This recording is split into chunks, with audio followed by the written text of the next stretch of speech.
So why? Why was I never called to testify then? We could have saved so many women. We could have saved so many lives from being abused. Why did he get away with it in 2008? Why was he able to go on in the abuse with hundreds of girls after the Florida investigation? Why didn't they let me testify to help stop him? Our government could have saved so many women, but Jeffrey Epstein was too important and those women didn't matter. Why? Well, we matter now. We are here today and we are speaking and we are not going to stop speaking. Today, I stand here with the women who have really helped me to find the strength to come out and come forward to share my story for the very first time. Together, we are stronger than ever. While she may not be with us, Virginia Roberts, we will continue to use our voices to strengthen yours always. Thank you.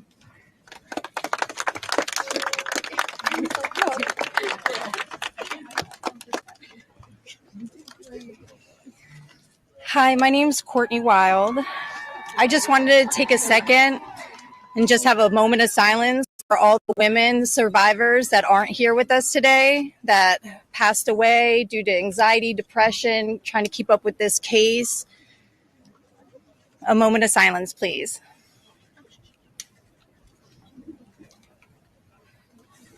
Thank you. My name is Courtney Wild. I was only 14 years old when I was introduced to Jeffrey Epstein by a 13-year-old friend of mine. The details of the abuse that he inflicted on me for years is not important today. In 2028, I was cooperating with the federal government in the investigation of Jeffrey Epstein. They sent me a letter telling me to be patient because this was going to be a lengthy investigation, but at the same time, they refused to talk to me and tell me what was going on. So I hired an attorney, Brad Edwards, because I was hopeful to get some answers. When I walked into his office at 19 years old, Brad sued the government for refusing to tell me what was going on under the Crime Victims' Rights Act. The only reason anyone ever found out that the government had already given Jeffrey Epstein immunity through the non-prosecution agreement was because our lawsuit forced the government to tell us. Otherwise, nobody would even know that today. Sometimes it's hard to believe that I had to sue the United States just to learn that my abuser was given immunity. I started as Jane Doe, but I decided I was proud enough to take on our country, and I was on the right side of history. We fought the government for 10 years to prove that the government violated our rights as crime victims and the crime victims' rights in order to protect a pedophile. We had to win the 11th Circuit Court Appeals to force the government to turn over thousands of pages of emails between Jeffrey Epstein and the government. Those emails provided the proof that the government worked very hard with Jeffrey Epstein to violate our rights. Why? Why did the government work so hard to protect Jeffrey and not so hard to protect me and my other innocent friends? Why was Jeffrey so important to the government, and why was I so insignificant? Why did nobody but our lawyers care before now? It seems people have only started to care because of Twitter and politics. But I would like to say this has nothing to do with politics. This is not a blue thing or a red thing. This is an everyone thing. We can all agree on this. The injustice that has happened here. Multiple, over and over. Everybody that talks about this just seems to make it worse. We need transparency. It's time for us to see beyond the curtain. Why was Jeffrey Epstein so protected? Who is still being protected? And who protected them all so the world can understand how Jeffrey was able to abuse so many of us for so long? I was lucky to have Brad Edwards, Brittany Henderson, and Paul Cassell take on my case pro bono and fight fearlessly over 20 years' time. I would like to thank them, and I'd also like to ask the Trump administration to please sign off on the Crime Victims' Rights Reformed Act, the Courtney Wild Crime Victims' Rights Reformed Act that's we're trying to get past here so we can close the loopholes in the CVRA case that Epstein's attorney used to their benefit to get away with this. Thank you so much.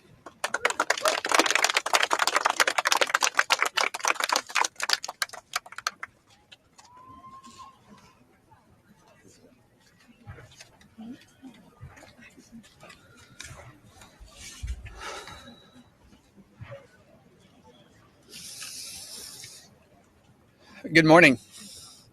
First and foremost, we want to extend our deepest gratitude to Brad and Brittany Edwards, Congressman Massey and Kana, and above all, the brave survivors who have entrusted us with the privilege of speaking today on behalf of Virginia. Robert Giuffre, as her family.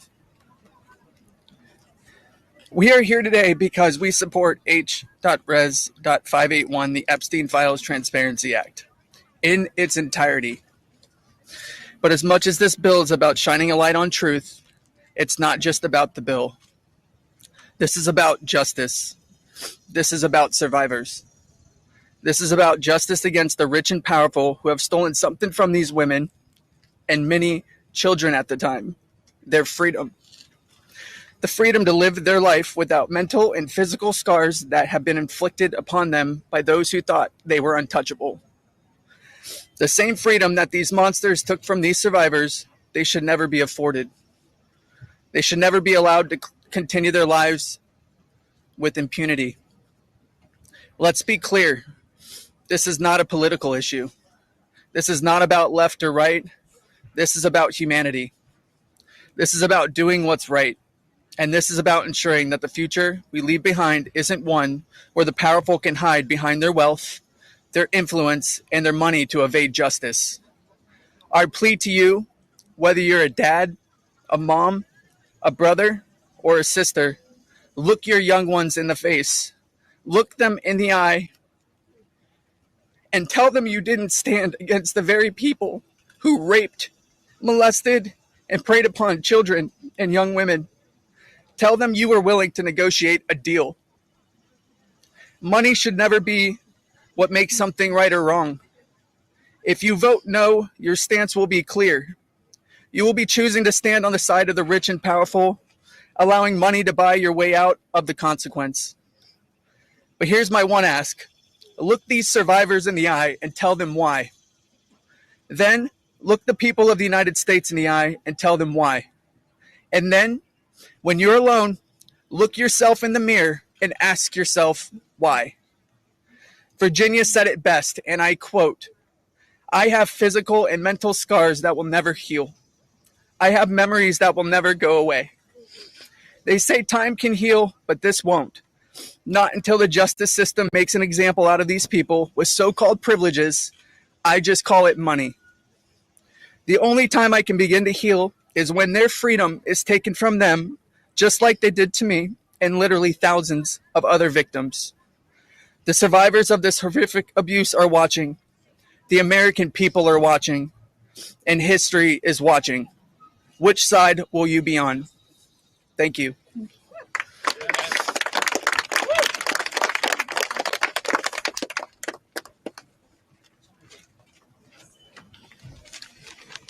Hello, my name is Jenna Lisa Jones, and I was only 14 years old when my friend brought me over to Jeffrey Epstein's house in Palm Beach in 2003. I had a terrible home life, but I was a kid then. I always did my best in school, and I had such a positive outlook on life. Until that day that I met Jeffrey, I have never been more scared in my life than I was that first time that he hurt me. I remember crying the entire way home, thinking about how I couldn't ever tell anyone about what actually happened in that house. This guy was so rich and had so many pictures with so many famous people, and no one would have ever believed me if I told them. I want to thank Congressman Rowe and Congressman Thomas Massey for having me here today. It was really hard for me to find my voice and to become strong enough to speak about my abuse. I didn't come forward until 2019, and even when And even then, it was like I was afraid of a ghost. I know that I was just a little kid, but sometimes I still feel like it is my fault that this happened.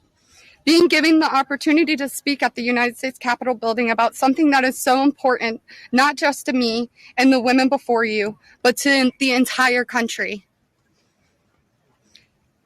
Together, we can finally make a change. And that is thanks to the people like these two congressmen and their teams who actually care about the victims. If you are a member of Congress and you are listening to all of us speak here today, please really listen to us. Please vote for this bill to be passed. Please recognize how important it is for transparency relating to Jeffrey Epstein. Whether you are a Democrat or a Republican, this does not matter. This is not about sides. You are an American and you are a person who has chosen to serve in an elected position to stand up for those you represent who cannot always stand up for themselves. We are those people. We are the Americans that you promised to protect. And we need your help. Please, President Trump, pass this bill and help us. Make us feel like our voices are finally being heard. Thank you.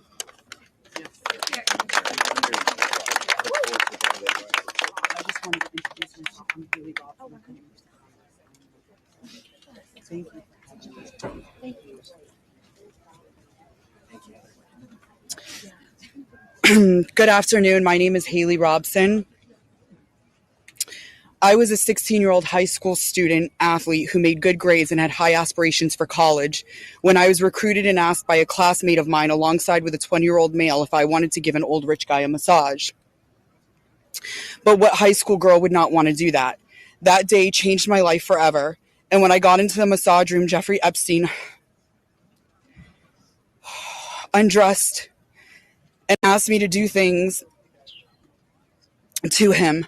My eyes welled up with tears, and I have never been more scared in my life. When it was over, he paid me $200 and requested in exchange that I bring a girl each time to make another $200. I told him I did not want to do that, and then he gave me an ultimatum. Either you come here and massage me when I call you, or you bring me friends of yours to massage, and I will give you $200 per girl for each time she comes. I felt and hoped to never hear from him again, but he called me every day.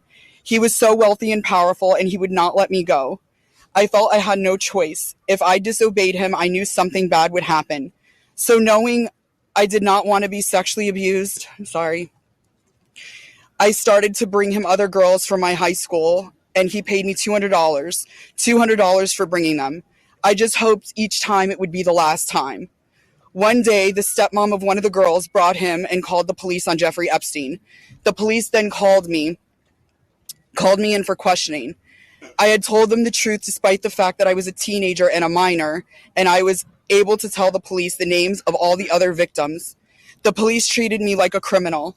I had, by this time, had turned 18. I had been with Jeffrey since I was 16 and for 2 years. So they had told me So they told me I was going to be arrested. My name was then distributed to the press as a co-conspirator of my abuser, who I detested. My entire world was crashing in around me, and I started being threatened and bullied, till this day still receiving death threats. I was singled out and for many years had to suffer a smear campaign of lies about me because of the way that I was portrayed by the press. The press made me out to be a predator when I was just a 16-year-old little girl who was sexually abused by a powerful man and an evil man. For years, I had no friends. My boyfriend was murdered, and there was nowhere to turn. The government, after investigating more, learned that I was true a victim, but the damage was done and it was too late. There was no way to undo the harm the press had caused me. In 2019, I met Brad Edwards and Brittany Henderson. They changed my life and they believed in me and have helped me to finally heal. Healing is a process, and I may never get there. But the passage of this bill requiring the government to produce all the evidence that it has gathered on Jeffrey Epstein and Ghislaine Maxwell is a huge component of healing for me and for the many other women who have suffered for so long. For many reasons. First, we and the rest of the world need answers. Why was he so protected? And why didn't anyone ever care to stop him? It doesn't take a brain surgeon to know that if he is spending thousands of dollars a day paying high school girls he abuses and had a lot of access to cash. I learned through my attorneys in the JP Morgan class action case that there were years when his staff withdrew over $1 million in cash a year. Was that not a big enough red flag? There were wire transfers to other victims, and the government did not protect us. The banks did not protect us. So lift the curtain on these files and be transparent. Every single time a new conspiracy gets circulated in the media, whether he is still alive, what powerful person had him murdered, who was on the Epstein client list, and there are names going around on TikTok and Instagram, we, the survivors, are suffering. We take our kids to school and everyone is talking about it. We can't read the news or do anything without hearing crazy stories that are only able to live on because the government continues to hide the evidence and the truth. So people just make up stories. Those stories hurt. They hurt real people who have already been hurt. And we have lost so many Epstein victims to suicide, and maintaining the real truth in secrecy only allows for conspiracy theorists to tell lies that drives up our anxiety and fears and will continue to lead to more pain, more suffering, and honestly, more deaths of innocent victims. It's time you do is right by us. Unseal all the documents. We are requesting transparency, and I am requesting every congressman and woman that goes against this bill be outed. I want to know. Thank you.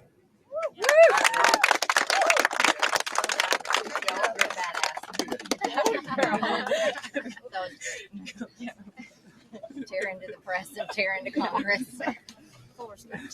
Hi there, my name is Lisa Phillips, and I'm the host of a award-nominated podcast called From Now On, a platform supporting survivors. I want to thank all of my survivor sisters who came before me today. I'll be very short. In the year 2000, I was taken to Jeffrey Epstein's island while on a photo shoot on a nearby island. Who I saw and what I experienced there was a glimpse into a very dark and disturbing world. For years after, I tried to avoid Jeffrey, but he had introduced me to Katie Ford, the owner of the Ford modeling agency. Epstein's reach went to the very top of fashion, arts, and entertainment. This did not just happen to underage girls in Florida. In New York City, hundreds of young, ambitious women were abused by him. Epstein was not just a serial predator, he was an international human trafficker. And many around him knew, many participated, and many profited. And yet, he was protected. So I stand here today for every woman who has been silenced, exploited, and dismissed. We are not asking for pity. We are here demanding accountability, and I'm demanding justice. Congress must choose. Will you continue to protect predators, or will you finally protect survivors? And also, I would like to announce here today, us Epstein survivors have been discussing creating our own list. We know the names. Many of us were abused by them. Now, together as survivors, we will confidentially compile the names we all know who were regularly in the Epstein world. And it will be done by survivors and for survivors. No one else is involved. Stay tuned for more details.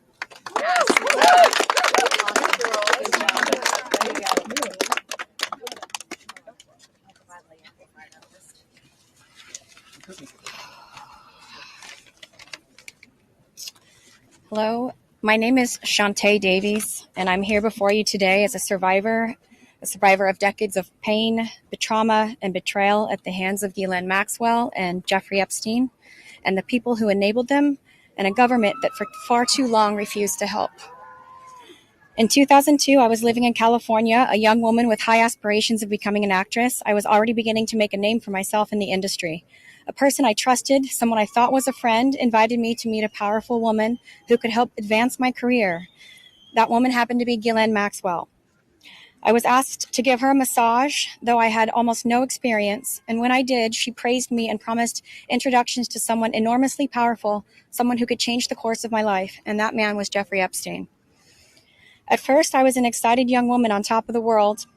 Epstein flew me to his private island. He listened to my dreams, promised to help, but his promises came with a catch. The abuse began. He told me to keep it secret. He manipulated me with quid pro quo I did not consent to, but I felt I had no one to turn to. He was too powerful. I was just one of the many young women trapped in his orbit. I was even taken on a trip to Africa with former President Bill Clinton and other notable figures. In those moments, I realized how powerless I was. If I spoke out, who would believe me? Who would protect me? Epstein himself was the most powerful leader of our country. Epstein surrounded himself, with the most powerful leaders of our country and the world. He abused not only me, but countless others, and everyone seemed to look away. The truth is, Epstein had a free pass. He bragged about his powerful friends, including our current president, Donald Trump. It was his biggest brag, actually. And what I endured will haunt me forever. I live every day with PTSD. I live as a mother trying to raise my child while distrusting a world that has betrayed me. This kind of trauma never leaves you. It breaks families apart. It shapes the way we see everyone around us. But one thing is certain, unless we learn from this history, monsters like Epstein will rise again. There are files, government files, that hold the truth about Epstein, who he knew, who owed him, who protected him, and why he was allowed to operate for so long without consequence. Why was Maxwell the only one held accountable when so many others played a role? Why does the government hide this information from the public? This secrecy is not protection, it's complicity. And as long as the truth is buried, justice will remain out of reach. That is why this bill matters. Passing it will, bless you, ensure that the suffering of survivors is not in vain. Passing it will bring accountability, transparency, and prevention. It will help protect the next generation of predators who seek to place themselves above the law through wealth, influence, and connections. This is not just my story. It is about every survivor who carries invisible scars. It's about the weight we live with daily. It is about the families broken and the futures stolen. So I ask you, President Trump and members of Congress, why do we continue to cover up sexual abuse and assault? Who are we covering for? Let the public know the truth. We cannot heal without justice. We cannot protect the future if we refuse to confront the past. Thank you.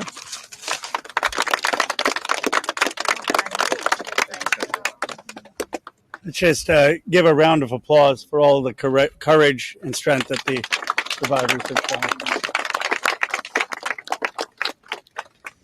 We now will take a few questions. You can always get Congressman Massey, me, or Congresswoman Green in the hallways and other places. If you have questions for us, that's fine. But I wanted to see first if you have questions for the lawyers and the survivors, and Brad will facilitate any of the questions to the survivors. Yes. Yeah.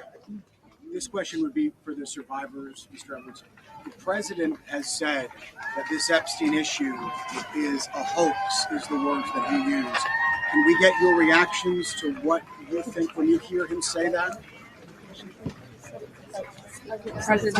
I'll answer that.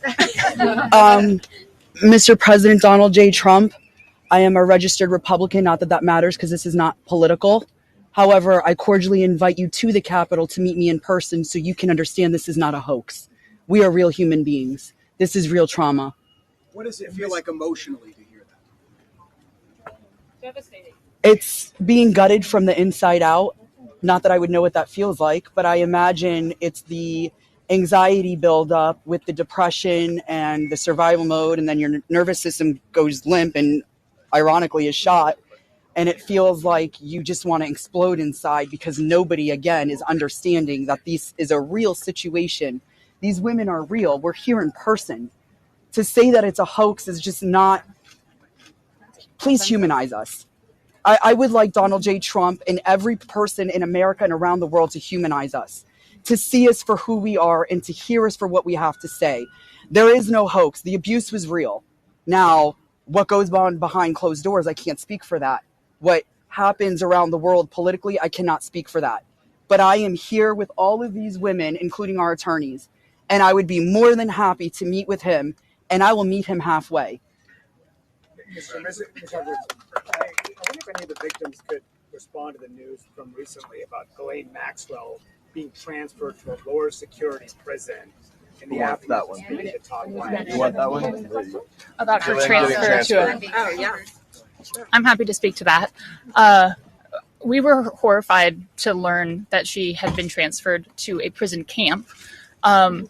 She is someone who was found guilty by a jury of sex trafficking. She not only, we often hear that she procured women for Jeffrey, which I think is a very sort of polite and minimizing term. She also participated in the abuse. She was a major architect of the scheme. And the fact that she has painted herself as a victim, I think is disgusting. And it was horrifying, I think, to us that we were not told about her prison transfer. We found out about it in the news. Mm-hmm. 1 minute, I think Anushka maybe. So, Anushka DiGiorgio, I testified alongside Annie at the trial of Ghislaine Maxwell. I was horrified when I found out not only had Ghislaine Maxwell been transferred to what's called a low security. It's really is like a holiday camp, and then afterwards I got a notification from the Department of Justice telling me that this was going to happen when it had already happened. This woman abused children.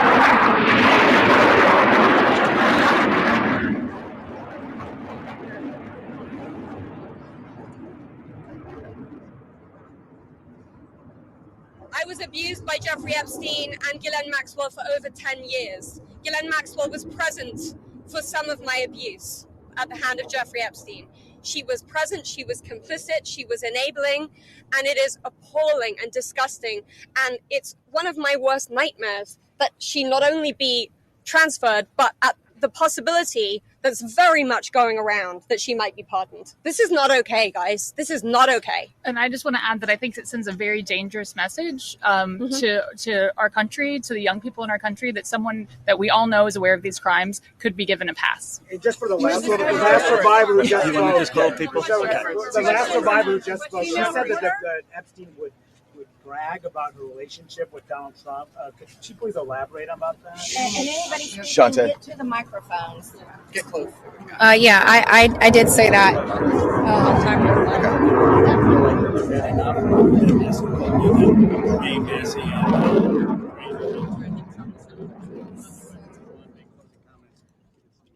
My first trip to the Palm Beach residence, I drove there from the airport with Ghislaine Maxwell, and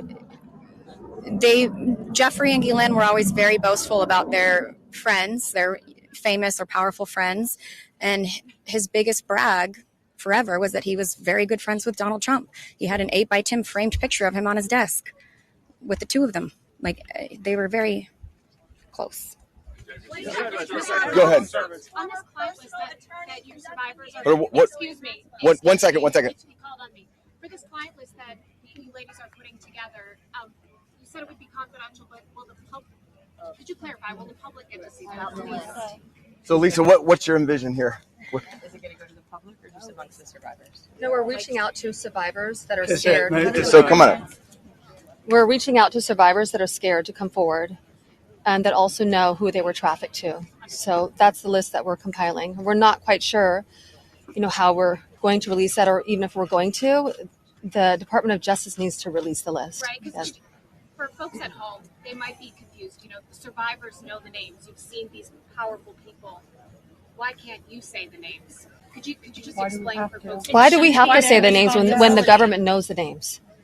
And we're also scared to do so. Look what's happened to so many of the survivors that have revealed names. Yeah, I find the question about the bill. I think it's also worth saying that having represented, I think, between our firm and Boyce Schiller, hundreds of victims, and we've talked to them about the various people that they were farmed out to. So we've created somewhat of a list. Most of these individuals, the victims, are very scared to say these names because they could get sued, they're going to get attacked, and nobody protected them the first time. And that was against one person. So is there a list? There is a list, but just to dispel kind of the common theme here, every one of these women was abused by Jeffrey Epstein, and his scheme was to personally abuse women. When they reached a certain age, he did farm a section of them, some of them, out to some of his friends. That doesn't mean all of his friends. With that said, I'm more than happy to assist in helping create the list behind the scenes and see what we do with it. But if someone's interested, Go ahead. Hold on. I think if someone's interested in prosecuting, they may have something different to say about sharing a list, but they're not sharing a list for nothing to happen. And that's the experience that they've had for all of these years. Yeah, go ahead. Thank you all. We're waiting to see the fate of this discharge petition right now as we're here. The speaker and others have said that the people he met with yesterday had concerns about your names being released if this bill were passed. And some people I talked to today are not signing the discharge petition because they say you don't want them to. Can you clarify if that is accurate? Do any of the survivors here not want the bill to pass? Yeah. First of all, our legislation, Kana and I went through this. We talked about this, and we were very careful to make sure that there is an exception so that personally identifiable information, not just their names, but anything they could be identified by, would not be disclosed. And can you speak to that as survivors yourself? I think all of them are on the same page. That they want everything released. Yes, they unequivocally redact personally identifying information and release everything else. Okay. Mr. Edwards, thank you. Yeah, sure. Marina, you have stayed silent for so many years. Today, this is the first time, if you understand correctly, you have never before gone public with your story and to share this. Can you help us understand why today, why now, and why here? Well, it is not okay for us to be silenced, and it's not okay for Jeffrey Epstein and everybody else to be put on a pedestal. I think everybody needs to hear from us because we know what went on, right? And there is not only me who's been silenced, there are hundreds of women that are silenced. My hope is to stop this abuse for the future, right? For people that are coming up, for women. My daughter, for example, these women have daughters. They most definitely don't want that anymore. And I think mainly this is therapy for all of us too. You know, we want to be heard. Nobody also has never asked me to speak. That's also another thing. So I can say for all of us here, we are here. We want this bill to pass. It is very important. Okay. And we need transparency. We are tired of looking at the news and seeing Jeffrey Epstein's name and saying that this is a hoax. We are tired of it. We are done. We are not going to be silenced. And I hope that my voice will bring other survivors and other victims to come along and speak up so that we can be more of a stronger voice and louder. And so what is your message to President Trump on this?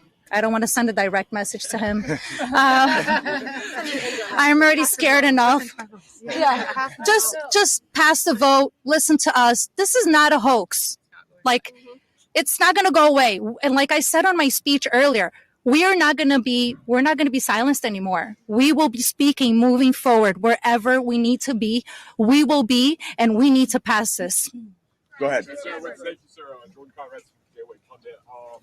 For years we've heard that there was an Epstein client list or some kind of a list. Now we hear from DOJ that there's no list. But for all victims, what do you guys think? I know you're working on your own list, but do you believe that Jeffrey Epstein had a list? Yeah. So there's not a list. Yeah. So here's what it was. Just like you heard everybody today, Jeffrey Epstein created through an organization that of enablers, of people that were on his payroll. It was a complicated scheme where others should still be investigated because they helped to enable him and operate this scheme. Without those people, he could not have done this. But the purpose was for him to personally abuse people. With that being said, certain of his friends, he farmed out certain of the women that he was exploiting too. But that wasn't the primary purpose of that scheme. And I don't think he wrote the names of those people down. There's not a list of, hey, here's all of the people that I sent females to. That's just not how that organization works. Agreed? Is there any evidence that Jeffrey Epstein was involved with or tied to the CIA or a foreign intelligence operation? I think that the safest thing for me to say is all files should come out, whether it is for this with the CIA, FinCEN, SEC, FBI. I'm not just making these up haphazardly. I'm giving you a roadmap where to look. Go ahead.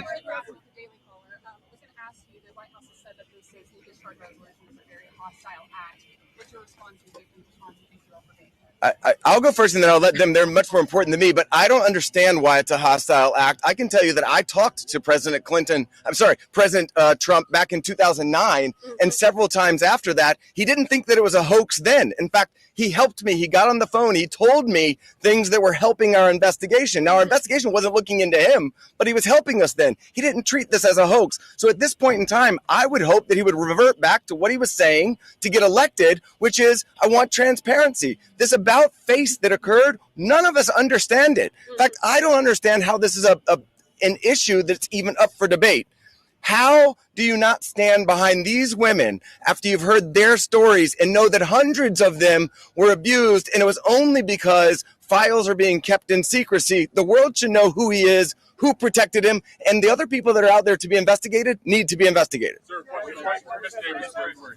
Are there any people who are currently serving in government who are named, who you know of, are in these files, who you had relations with, anything of that sort, who Jeffrey Epstein connected you with? Are you willing to say yes or no? I don't think I can answer that.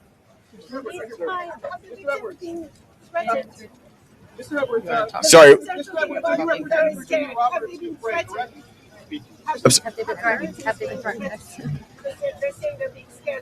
I think she's referring to my speech. Hi, Anushka DeGiorgio. I have been threatened. I was threatened by phone. My daughter was threatened when I was volunteering to participate in, by means of being a witness in a civil lawsuit that Virginia Giuffre was bringing against Ghislaine Maxwell. I have been followed. I have been stalked.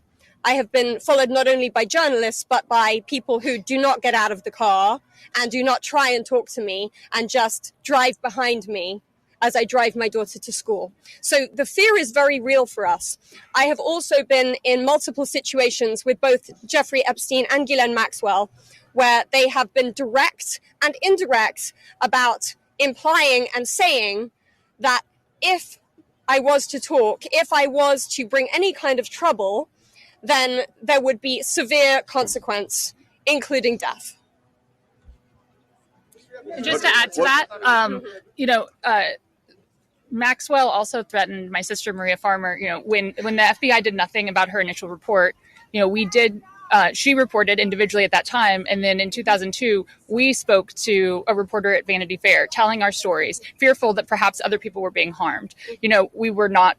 We believed that was going to make a difference. We believed that would be put in print, and that story was crushed. And it was because of their power, and the message that we got from that was direct threats from Maxwell to my sister about her well-being and her safety and that of our family. So I think many people have similar stories of threats. That has been a very real part of this case.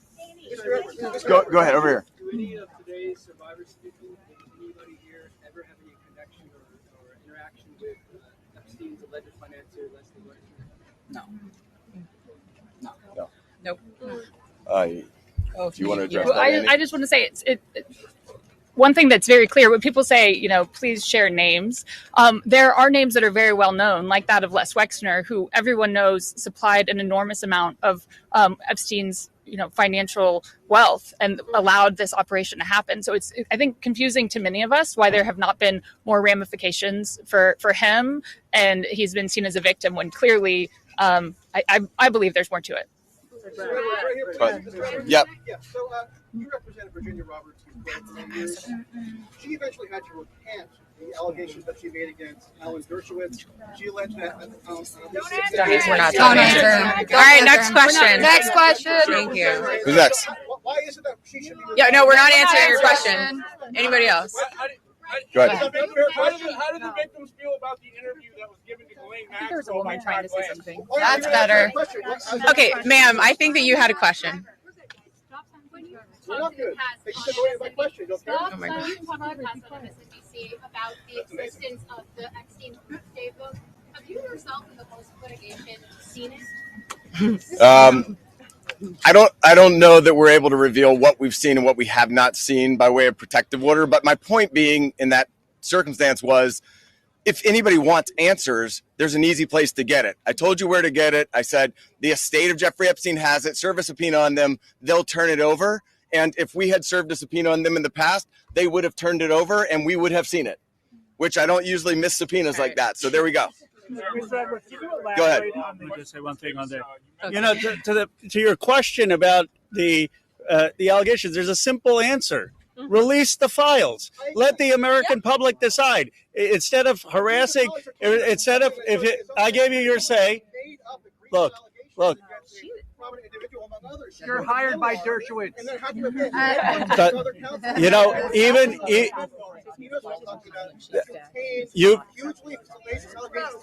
you've been heard. And even Alan Dershowitz says to release the files. Release the files. That is the answer, and that's what we're here for. And that is the. You gotta go. You gotta go. Goodbye. Can you elaborate on the Sorry.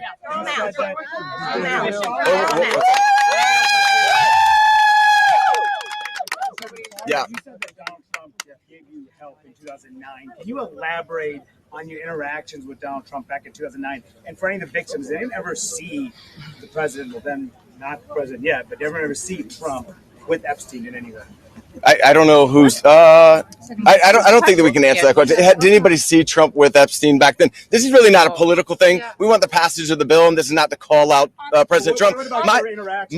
My point was that he was friendly back then, did not think that it was a hoax, and was trying to help. Right. And now it seems like all of a sudden somebody's in his ear and he's not. So I'm hoping he'll come back to where he was back in 2009, be on the side of the victims and stand with us. Go ahead.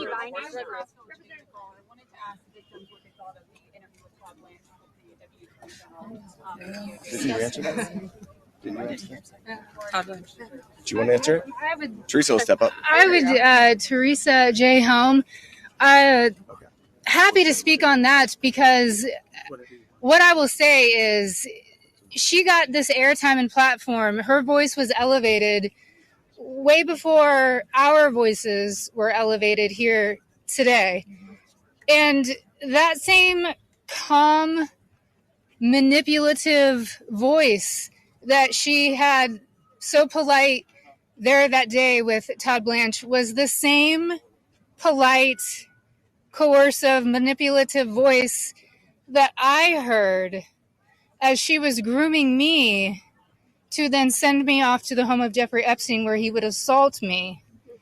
So that's what she was doing for hours, speaking with me, building relationship with me, building trust with me, allowing me to believe that I was going to get this job, a dream job that I had been recruited from my college, flown across the country from Los Angeles to New York City to interview, so I thought. So her voice that day was the same voice that sent me off to a monster. So nothing can be believed from what she says because she's been charged with perjury. I myself could sit there and listen, and as I did, I sat there and listened to this woman's voice lie. And there was no pushback from Todd Blanche because does he even have the facts to be able to push back on her? We could sit there and push back. Why didn't we get to attend that? Why weren't we there that day? Or why wasn't even one of us consulted prior to that day in that meeting? And why on earth has she been moved from Florida to her? It basically is prison spa. I mean, let's be real. None of us were consulted. I found out, just like everyone here found out, through the media, through all of you. We found out about Ghislaine's transfer. So I'm very angry to sit there and listen. The feelings that come up listening to this woman's voice is repulsive. Yes, I would say it's triggering. We all work very hard on healing, and it still gets to us after 2 decades. It's a very long answer, but it's repulsive to sit there and listen to her voice in her interview. Can we take two more questions? One over here. My reporting in Vanity Fair directly led to a $100 million payment from JP Morgan to the Virgin Islands. Will you go after the DOJ, the FBI, because they're sitting on evidence? I've held the evidence in my hands. I think that there's nobody that's immune from us going after them if there's a legitimate action to take. So to the extent that evidence exists, then show it to us, and we'll help in every way we can. We stand with the victims. Okay. One more.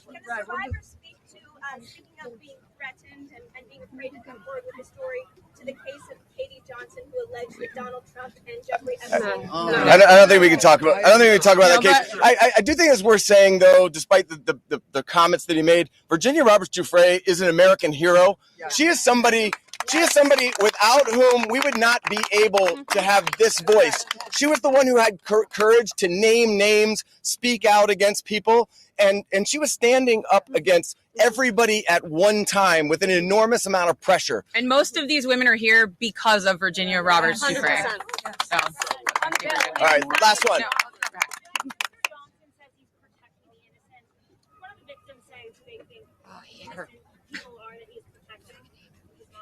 Clearly not us. I don't think that anybody knows, but I can tell you that in the oversight committee meeting yesterday, they indicated that they were all for transparency, releasing the files, and asked us to hold them accountable. Isn't that right? Yes. They said hold them accountable, so we intend to hold them accountable. That's up to them. We're going to show them where to go with it, and as long as they're doing their job, they should. I'm going to turn it back over to Ro Khanna. Thank you. Let me just say this. Let me say this. I think the people back who are testifying here today or speaking out today, they are American heroes. Let's give them another round of applause. And you say, look, Thomas, Marjorie, and I, we're huge believers in the First Amendment, and we believe in free speech, and we take abuse all the time. But you see why it's so hard to do what they have done, because they come forward and you subject yourself to national scrutiny and national questioning. And I just want to say from the bottom of my heart how appreciative I am and how proud I am of what you've done today. You made a big difference. Before I bring on Marjorie and then Thomas will have the last word, I want to summarize 3 basic things that I heard from the survivors. First, they want to know why our government covered up for someone rich and powerful. Why is it that we have 2 Americas? People say, why do you need to release the Epstein files if Epstein is dead and Maxwell is in jail? Because we don't know who all was involved in the cover-up. Why are there rich and powerful people who didn't have justice? They want to know that. Second, many said it's important for their own closure. They don't know their own abuse. They want to understand what's in these files for themselves. And third, we heard that there are many others who obviously were involved. And they want to know, and the American people deserve to know what was there in those files. I actually think they're helping us come together as a country. I've never done a press conference with Marjorie Taylor Greene before. I've done some with Tuss, but look, this country is divided and exhausted. This is one thing that we can come together on. Yeah. And I was very clear with Thomas. This is not against President Trump. I would like nothing more than a Truth Social post for him after this press conference saying, just release the files. Be with Massie Khanna. This is about something much deeper. It is about bringing this country together to stand for America's kids, to restore trust, and to move this country forward. So thank you to the survivors for helping us do that. Now I want to introduce Marjorie Taylor Greene. Thank you. Thank you. For everyone watching at home, I think it's important to put yourself in these women's shoes. As you're questioning, why can't they just name the names? What you don't realize is they just told their stories of being raped and being abused, being victimized, being manipulated, being coerced. and basically held in a prison of captivity of sexual abuse while they were young teenagers and extremely young, vulnerable women. And in Jeffrey Epstein's home and the places they went with him, they saw the most powerful people in the world in his pictures, and they saw him with those people. Can you imagine how terrifying it would be to name names like that? These are some of the richest, most powerful people in the world that could sue these women into poverty and homelessness. Yeah, it's a scary thing to name names, but I will tell you, I'm not afraid to name names. And so if they want to give me a list, I will walk in that Capitol on the House floor and I'll say every damn name that abused these women. I can do that for them, and I'd be proud to do it. Now, another thing, this is not about politics, and this is a boiling point in American history where the American people, just like Roe just said, there's become two Americas. There's the America for the rich and the powerful and the elite, where they never face any struggles or problems and never experience what real America goes through. And then there's forgotten America that faces all the problems and deals with all the issues and never gets justice for being sexually assaulted and raped by a monster. It shouldn't exist anymore, and people are sick of it. So let's recognize the fact that the administration before and the one before it and the one before it and the one before it and before it never did anything about this. So this isn't one political party or the other. It's a culmination of everyone worked together to silence these women and protect Jeffrey Epstein and his cabal. And this is not just rich, powerful people. Think his drivers, his maids, his chefs, all the people, people that worked in his home, security guards. I heard one story from a young woman that was being raped by Jeffrey Epstein when he was out on work release while he was serving time in prison and had an ankle monitor on his leg. Guess what? There was a police officer outside that door. So this list of names is quite a list of names, and it doesn't extend just in the rich, powerful circles. It extends down to the very bottom where people were paid. And again, I will say this, there's victims suffering today in similar circumstances, and they're terrified to name the names of the people that are currently abusing them. And so with these brave, courageous women fighting this fight, this is a fight for women and children and any person that is facing sexual abuse and rape and captivity and human trafficking right now. And so here's what I ask you in the press. Don't go for salacious headlines. Go for the truth and defend these women and help those of us in Congress that are crossing our political party lines for doing the right thing and trying to do it together. And thank you, Roe, and thank you, Thomas. And now I recognize Thomas Massey from Kentucky.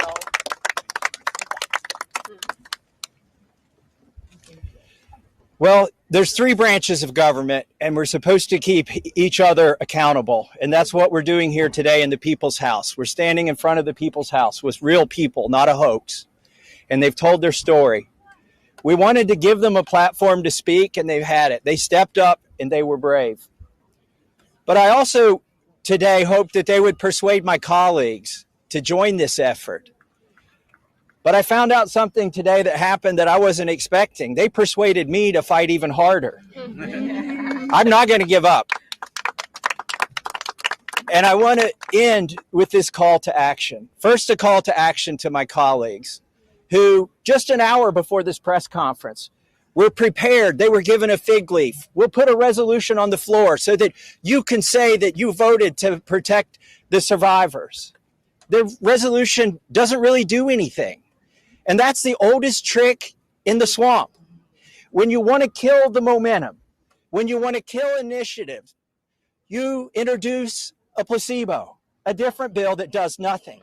and then try to pull the wool over the eyes of the American people. That's not going to happen. We demand real accountability. I encourage my colleagues, please, there's over 200 Republicans who have not signed this discharge petition. We only need 2 of them to sign it, and every Democrat will sign it.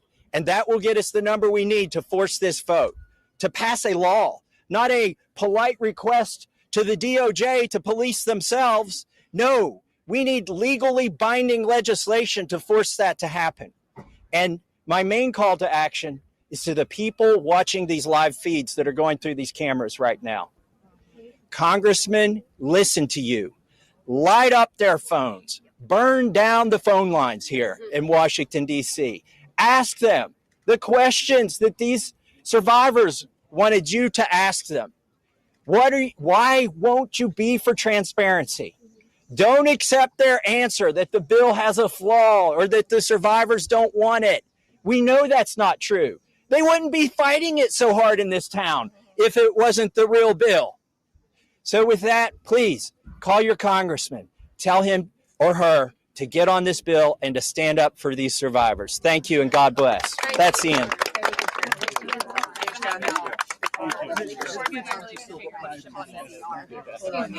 Thank you guys very much. This is unbelievable. Thank you so much.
day when one of Epstein's victims said he used to brag all the time about his best friends, including the president of the United States, Donald Trump. And so when I sat back, one thing really kind of struck a chord with me is the lengths that every administration since the year 2000, maybe before, has gone to protect Jeffrey Epstein while re-victimizing and vilifying each one of these women, each one of these victims as children that were not taken seriously. No one ever came to take their statement or accounts. They were told in one case, one woman who helped Jeffrey Epstein recruit at the age of 16, her name's Maria Lacerda, at the age of 16, saying that the police tried to charge her with basically being a madam. I And think they did. I think they did, yeah, actually. absolutely. Yeah, they exposed her and did. Go ahead. I'm sorry. Go ahead, Dean. No, it's just the systemic failure of government, of law enforcement to protect children. And now that we're at the precipice of getting this, which is why everybody was there, they want a discharge position put together. They want the order to come out. They need 2 more votes. You got fucking Marjorie Taylor Greene and a few other Republicans that have switched sides, stood next to Ro Khanna, Thomas Massie, and these victims in this incredible moment when you've got another couple hundred GOP members who sat and watched these women go, I'm out. I want nothing to do with it. And then top that off, and Lev, I'll throw it to you after this. Top that off with a distinct and very public threat that Donald Trump launched at everyone who hasn't signed this discharge petition to not sign it, or he will view that as a hostile act they're taking against the president of the United States. And there's only one fucking reason Donald Trump would do or say any of that, would call it a hoax today. That's because that fucking guy is right in the middle of this whole thing. Oh, I mean, and this is one of the things. Maybe and I don't want to. I want to always keep our eye on the ball, but we're trying to let the voices be heard, and this is what I want to say. We know, and this is what you said. Donald Trump's pudgy fingers, or whatever you want, little fingers, little hands, are all over this thing. Okay, we know he's completely involved. This is what, and we talk about it all the time. I mean, we know the reports, we have the sources. We've heard Epstein in his own voice with Wolf talk about his relationship with Trump. I mean, Zev has done extensive reporting. We've had plenty. I mean, the victims themselves. I mean, that we know is for a fact. Just like we know for a fact, Donald Trump is a convicted felon. He could go there and say that it's a hoax. He says it, but that also is a hoax. But we know he's a convicted felon. So we know Donald Trump is involved. So we know, and this is the thing I want to say, but there's certain people that need to start getting held accountable. And it's not only the people that did the crime, but the people covering up the crime are just as involved in this. People like James Comer in Congress, people like Johnson, the leader, Mike Johnson, Mega Mike, Jim Jordan. All of these people that go up there on their pulpit, talk about how religious they are, how they protect women's rights, how they do all of this. This is identical. What is different than having Epstein commit the crime or Maxwell bring him in there, when these guys are in the most powerful position right now? Instead of releasing the files right now, signing this agreement and making this whole thing and just release the files, they're covering it up. So yeah, Donald Trump is a piece of shit, and he could say all he wants and does that. We know that. But what about each other? Why are we letting them slide? How are these pieces of shit in Congress and Senate that are covering it up are even worse right now and should be held accountable? Right now, they shouldn't be able to walk through the streets without being asked the questions and put on the spotlight. They're the ones, because it's not Donald Trump that's covering this up. He can't cover it up. They're the ones they're covering up, because they're the ones they're being his tool. Yeah. So we need to call it what it is right now.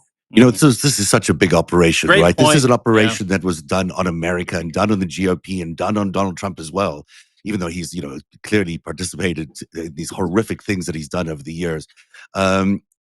This is an operation of foreign intelligence to a large extent. And one of the questions there is, was about the CIA. One of the questions there was about the FinCEN documents. And the reason why Those two things are so important. And Brad Edwards could not talk to them specifically. It's because those are classified documents right now. But we need to be able to know the scale of this operation. This was done by Russia primarily, but by others, by Israel possibly, and many others, to try and create the situation we're in now, where they have a Manchurian president. This is really a very large scale operation, and maybe it involved the people in the CIA. And because of that, or some people in the CIA, or other people in the deep state, because of that, a lot of people have been covering this up in different ways.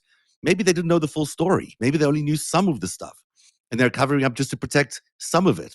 But they didn't realize that all of it is connected. I don't even think Donald Trump realized all of it is connected until recently. So, as you were pointing out, Lev, earlier. So I think, we've got a massive crisis, obviously, in our hands. And by letting the truth out about Epstein, by understanding which organizations he worked for, which intelligence organizations he worked for, is crucial, because it helps us understand exactly how we got to Donald Trump. And that'll help us find our way out of Donald Trump as well.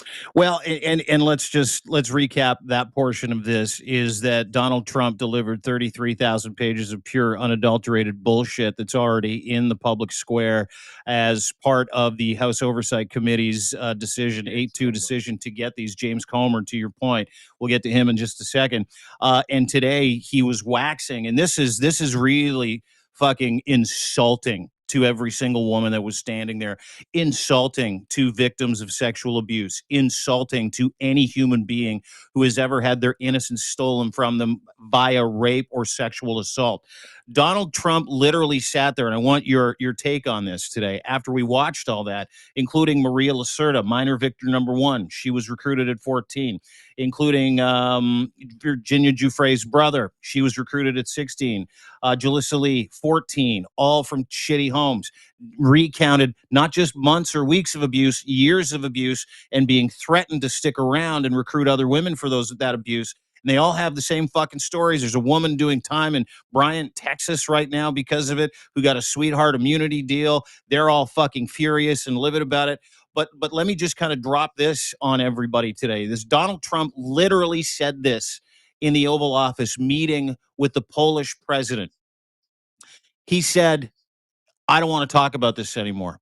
It doesn't matter. None of these things matter. It's a hoax. No matter what we give him, dude is absolutely caught 7 ways to Sunday.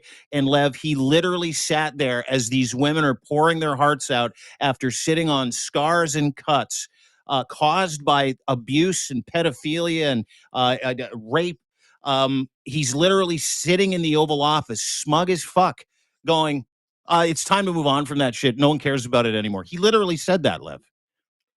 And you know what? Today, I'm literally watching this, and as we're doing it, something inside me flipped. And as of today, I'm starting a new mission. I'm not, instead of besides exposing Donald Trump for the piece of shit and for the corruption and for what he does, I'm going to go after these cover people that are doing the cover up. They're not getting the attention that they're doing, because what we're watching play out in front of our eyes. Because yes, Donald Trump could do whatever, but just realize what's happening, guys.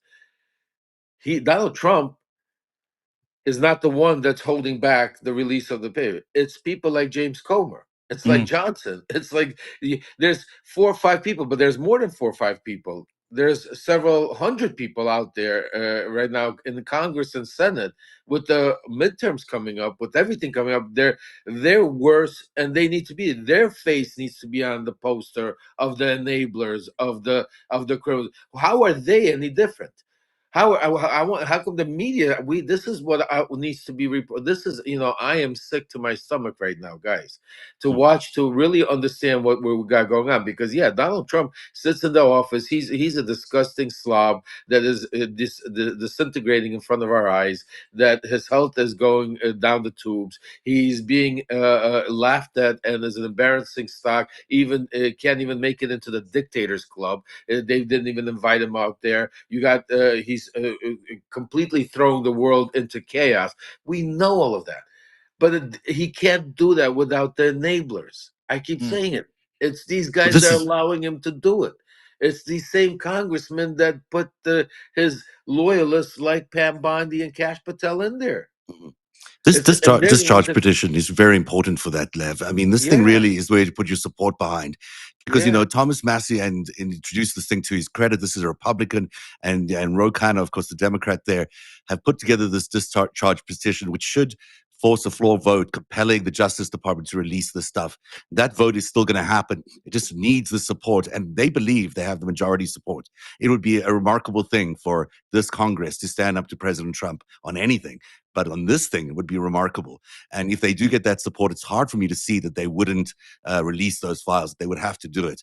But that's why this is such an incredibly Who interesting would be in political time. charge? Who would be in charge of releasing it? Would it The be Justice Comer? Department would have to release what they have. So they have all the what's FBI the documents. process? Let's Zev, if you don't mind, let's Yeah. tell the audience what's the process. Let's say this petition is signed. Let's say it goes through. Then what? What It happens? needs to Then? get to a floor vote. Right? The first thing we need to do is get it to a floor vote, which Okay. means it needs a discharge petition, which basically just allows them to force the vote on a free basis. I think Mike Johnson can't stop it. I think Mike Johnson is okay with actually it happening, or he's indicated it's okay. He's okay with it happening, but I don't believe at the end of the day he would. So this attempt, this discharge petition, allows them to have this vote.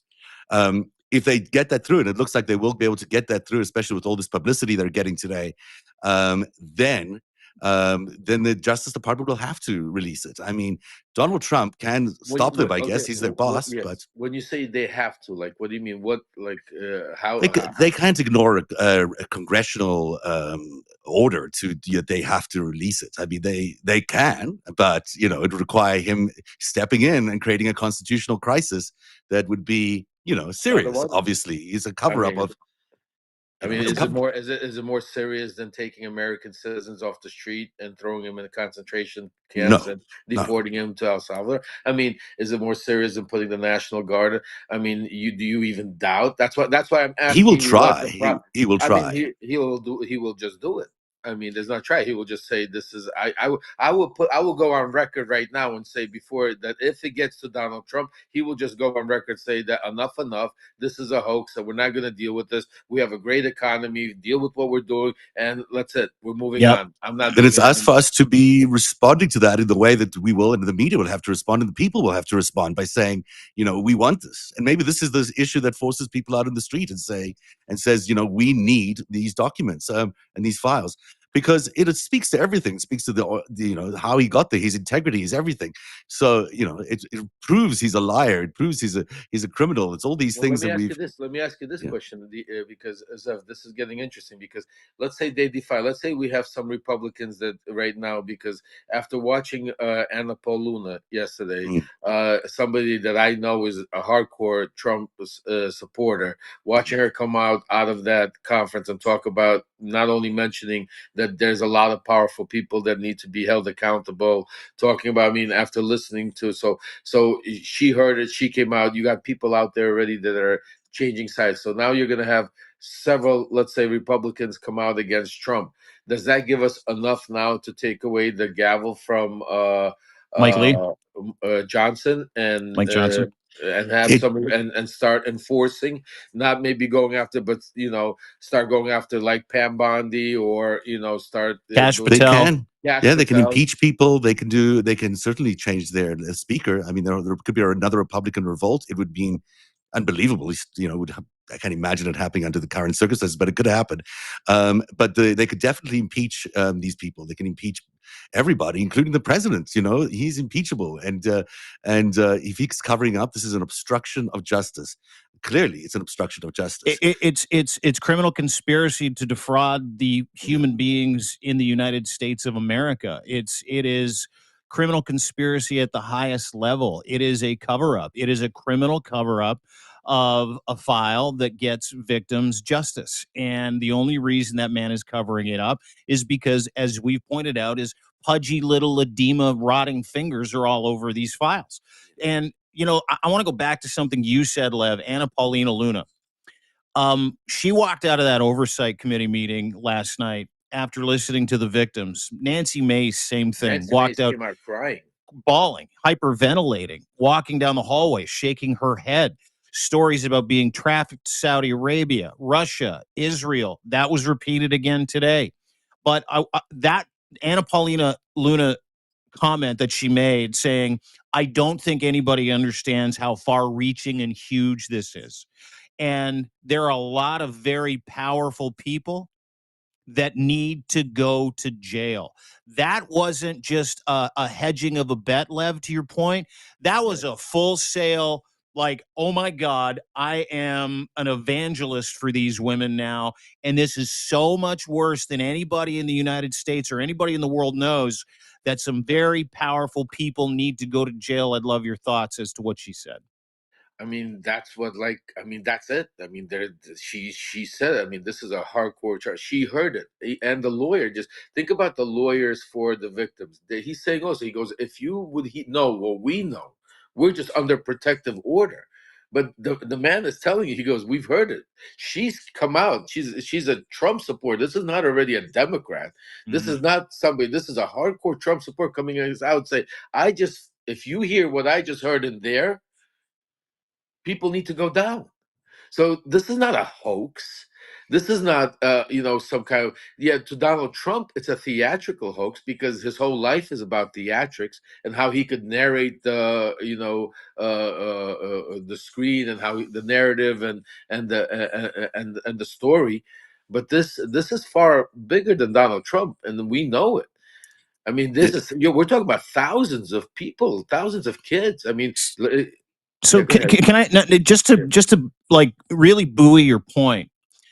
There was a point in there where I believe it was Lisa Phillips talked about, no, excuse me, it was Haley Robson. She was recruited at 16, asked if she, quote, wanted to give an old rich guy a massage. She was like, yeah, for sure. And she said, when she got into that room, Epstein made me undress and do things to me, gave me $200 and told me to bring other girls. You'd get $200 a girl, threatened me. This was the young lady who was charged with being a madam, and then the charges later reversed when they realized she was an underage girl who was being threatened by a power position player like Epstein to do the job that she was doing for him. And the only reason why she recruited was because she didn't want to get abused anymore herself by Epstein and all of his fucking friends. So there's that. But she said that in the evidence that the DOJ, the CIA, I mean, they were pointing fingers at the CIA, the FBI, and the DOJ all day, saying they have all of this stuff. We don't have any of it because it's all under lock and key and it's now classified. That there are banking records that dictated 1 year. In 1 year, Jeffrey Epstein withdrew $1 million in cash from JP Morgan Chase to pay his victims.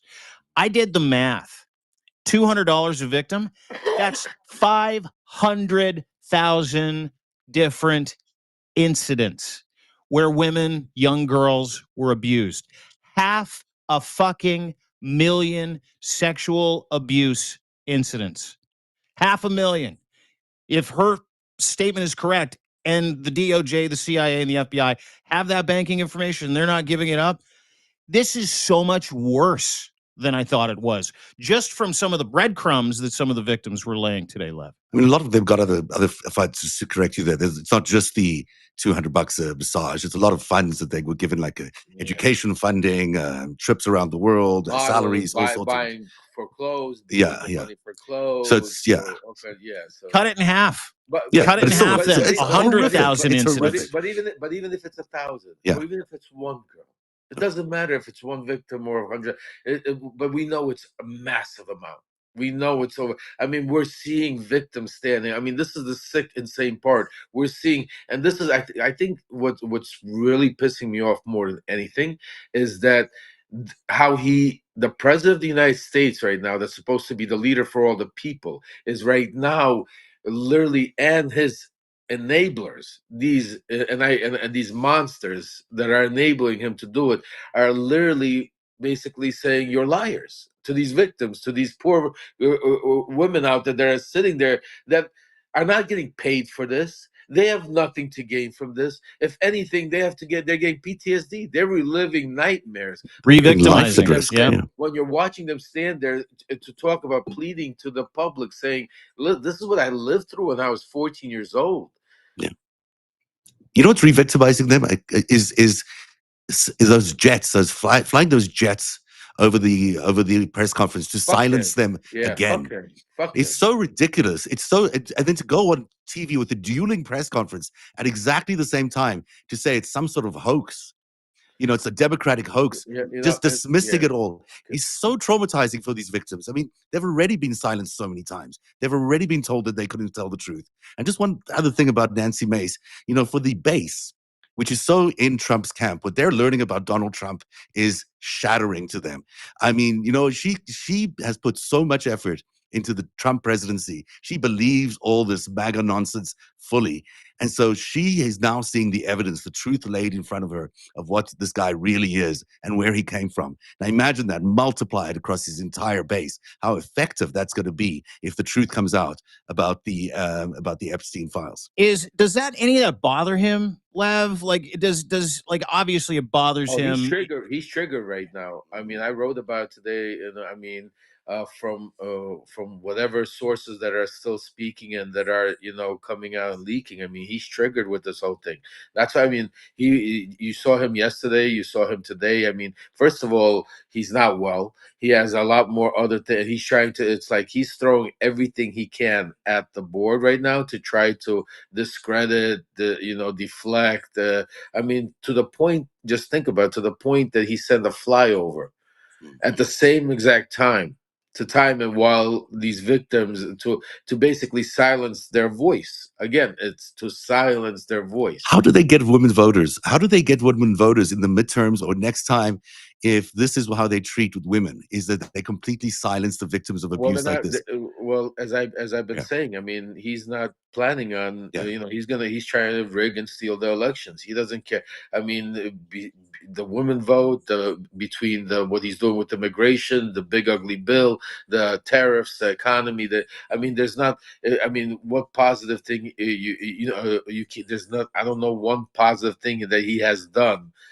Since he's gotten into office that united this country, except divided every single person more and more to such a degree that I mean we're seeing we're at each other's throats like literally every day. And the one thing that should be uniting us, this right here, this is I mean this should be a no brainer. This should be like it doesn't matter if how evil you are. I mean, just think about how evil you have to be able to make this now an issue. To say where you're going to cover up for pedophiles, where you're going to cover up for sex traffickers, where you're going to cover up for people that have thousands of victims, women. You're hearing the stories, and to go to that degree and to allow it. I mean, we all have to right now. I mean, we have over 1,500 people here, but each and every one of us have to say, I mean, what kind of world are we living in? What kind of country are we living in? We need to step up. It's time. We can't just be sitting here and watching this and listening to this and saying, okay, and then being in an outrage and posting and saying, I'm pissed off. No, we need to do something about it. And the easiest way, folks, that we could do something about it is go right now, make your voices heard louder than ever to these enablers, because these enablers are cowards. They're not the Donald Trumps out there. They need, when they start feeling the pressure, go, James, these people have political careers they still want. Comer wants to be the governor of Kentucky. Johnson still wants to move on to become a senator or who else. We need to go after these people. We need to, there's enough already in the, we've been talking about this for a while. We've been talking about this for months, even before the Epstein stuff, about how, because it's such a, with everything that Donald Trump is doing, that it should be easy to go get 4, 5, 6 Republican to stand with us. We've been talking about the Don Bacons, the Masseys. I mean, now you already got, I mean, this is a subject where it's not about policy. This is about, victims, kids, about, I mean, some kind of moral decency as Americans, as human beings, as people, that we need to start, coming out. So this is what I'm saying to you. We have to say enough is enough. This has to be the line where we, draw the line, and we go out there and we tell, and push these congressmen and senators to stand up to Trump and release the files. Release all the files, and don't put some people are saying, oh, Comer has subpoenaed Acosta. Bullshit. He's gonna keep him in the basement where and then he's gonna seal his testimony and come out and give you his version of what Acosta told you. He's framed. I told you from day one. Comer is not there to get to the truth. Yeah, He's there absolutely to not. frame. He's there to frame the story. They may not need voters, but they do need the base. They do need some supporters. They can't have this approval rating slip below 25%. I believe that's a magic number that they just can't go below. That once that happens, the country starts unraveling. There's just no support. So this is the issue. Even if we aren't going to have the right elections or free and fair elections in 2026, there is a lot of importance on the favorability ratings, on how popular he is among certain parts of the population. And then the other part is to wake up the rest of the population. This is the issue that can wake up a lot of people who are just ignoring politics, who are just saying, I don't care. He's going to do his fascist thing. We'll just ride it out. Yes, but now we've got child raping going on. Now that's a serious and thing. a cover up of that. And I think I don't know how you guys feel. I'm a vibe guy. And there's been this vibe of like an impenetrable vibe around MAGA, around Trump, the Teflon Don bullshit, where you just feel like it's pissing into the wind. Today, I felt something crack in that vibe.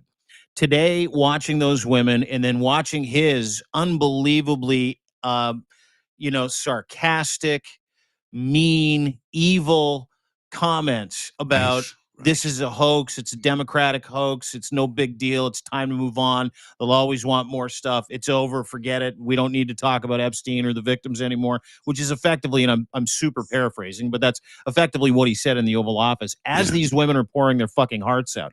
And you can talk about moral flexibility, but I also want to talk about the soul of America a little bit. I felt the soul of America today a little bit, watching these women and watching a bipartisan group of people standing there who have hated each other's guts for the better part of half of a decade. Ask for the same thing from a president who is clearly covering up sex abuse that he is somehow involved in. And what I felt today was a real shift. It's kind of like watching a hockey game or a baseball game or a football game where you're like, oh my God, here they come. There's kind of no stopping this team now, and you can feel it. You can feel the tide. You can feel the momentum turn. And I felt that today, watching these women stand there, recount their experiences under tremendous duress after 20 years of PTSD, anxiety, depression, some of which are no longer with us. Virginia Giuffre being one of them. She was really the benchmark for a lot of these women. Her brother was there. And the emotion that came out of these women.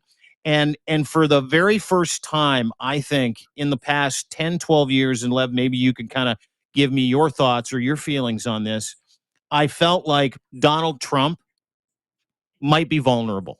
I felt that today for the first time, because when you are standing there with that bipartisan group of people and you need 4 votes, actually 2 votes, and you're going to get them from people like Anna Paulina Luna, and you're challenging them as these women did all day long. They weren't egregious. They didn't name names per se, but what they did say was, we need your vote. We need the transparency. We need to heal. And I thought that was such an incredible way for them to come out together. But at the same time, Lev, I felt a real shift in momentum around the vulnerability with MAGA and Donald Trump today. I don't know if you did too.